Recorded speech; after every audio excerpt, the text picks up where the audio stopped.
লাখো মানুষের যে ভিড় সেটি কিন্তু আমরা লক্ষ্য করছি। অনেকেই কিন্তু পায়ে হেঁটে কিন্তু তার জানাজায় কিন্তু অংশগ্রহণ করছেন। আজকে বেগম জিয়ার বাদে জোহরের নামাজের পর যে জানাজা অনুষ্ঠিত হতে যাচ্ছে দেশের দূর দূরান্ত থেকে অনেকেই কিন্তু ঢাকায় এসেছেন তার জানাজায় অংশগ্রহণ করতে। এবং রাতে কিন্তু ঢাকায় এসেছেন এবং সকালে কিন্তু তার যে জানাজা অর্থাৎ বাদে জোহরের নামাজের পর সংসদ ভবনের দক্ষিণ প্লাজায় যে জানাজা অনুষ্ঠিত হতে যাচ্ছে সেই জানাজায় কিন্তু লাখো মানুষের যে ভিড় সেটি কিন্তু আমরা লক্ষ্য করেছি। অনেকেই কিন্তু পায়ে হেঁটে সেই জানাজায় কিন্তু অংশগ্রহণ করছেন।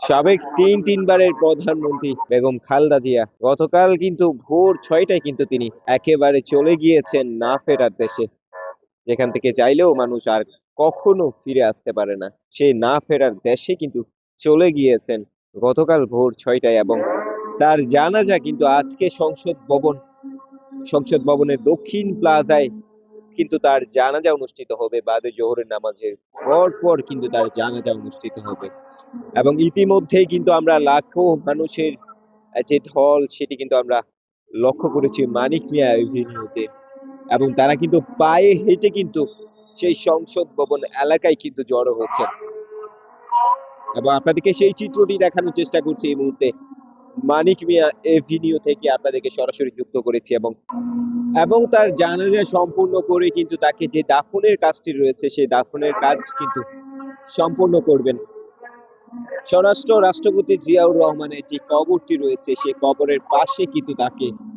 দাফনের কার্যক্রম সম্পূর্ণ করবেন এবং ইতিমধ্যে কিন্তু আমরা লাখো মানুষের যে ভিড় সেটি কিন্তু আমরা লক্ষ্য করছি।